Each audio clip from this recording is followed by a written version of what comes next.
Hey everyone, welcome. My name is Jeff Cockrell. The other day I was on a call with a bunch of certified high-performance coaches from around the world. And one of the coaches there was talking about what they're seeing coming up in their client discussions is guilt. And my first thought was, what?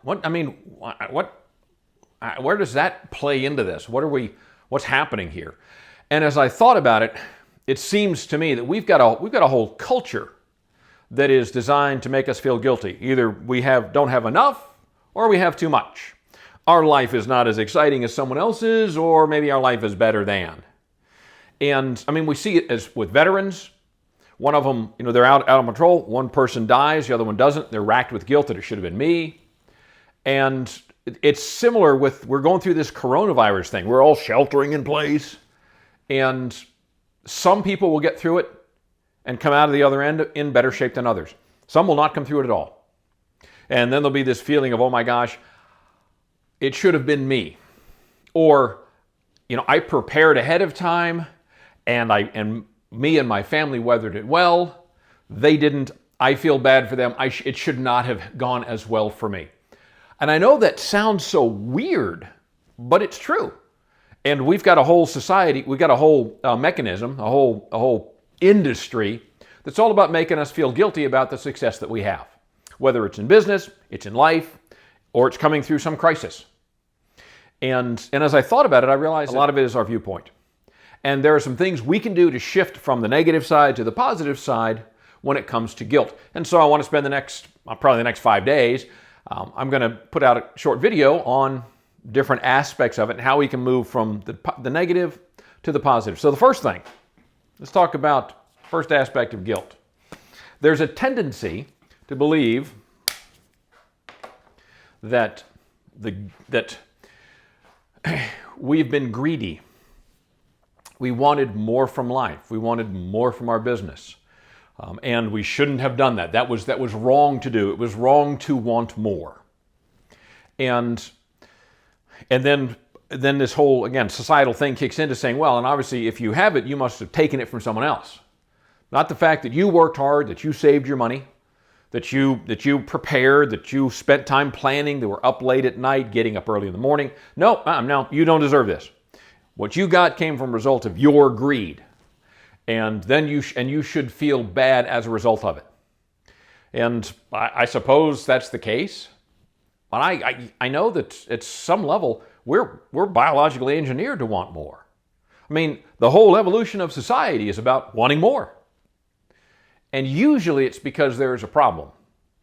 And somebody finds out a way to solve that problem for other people, and they get paid for it. Or they get compensated for it, and their life is better, their family's life is better. It's hard to believe this is a fairly recent occurrence in human history. Before, it was the only way to get stuff was to take it from someone else. I mean, the whole history of warfare is all about, I want your land, so I'm taking that. I want you to have this religion, so I'm going to conquer you.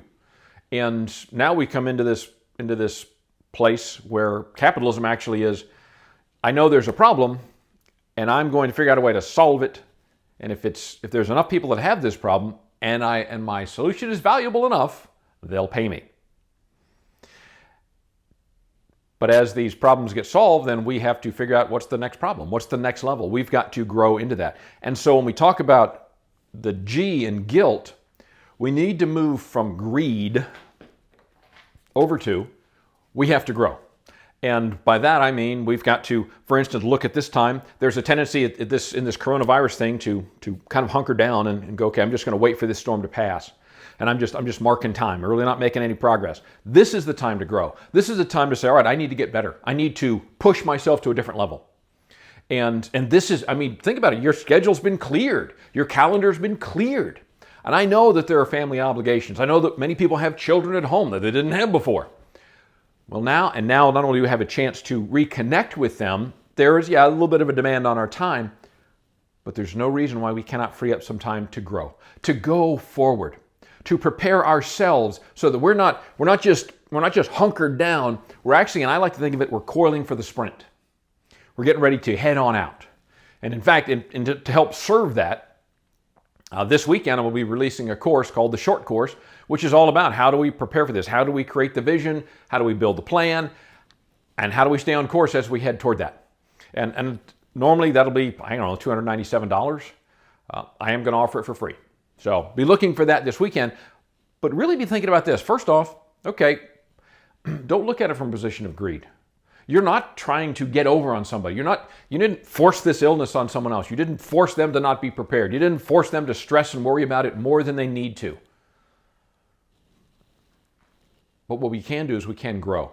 We can shift our mindset from what others think to what's going to serve us best and what's going to serve our family best and our organizations best. And we do that and things begin to shift for us. And so here's the challenge for you. Today, sometime today, sit down and think about, okay, what this next year, what do I need to get better at? In order to achieve what I want to achieve, where should I improve? I know in my case, I need to be doing video more consistently and hopefully better. But the point is, we got to start somewhere. So that's the challenge for today. Just pick one area that we want to improve in and decide, okay, where do I need to skill up? Where do I need to get better? We do that and we shift from that greed mindset to a grow mindset. Tomorrow, we're going to talk about the you in guilt.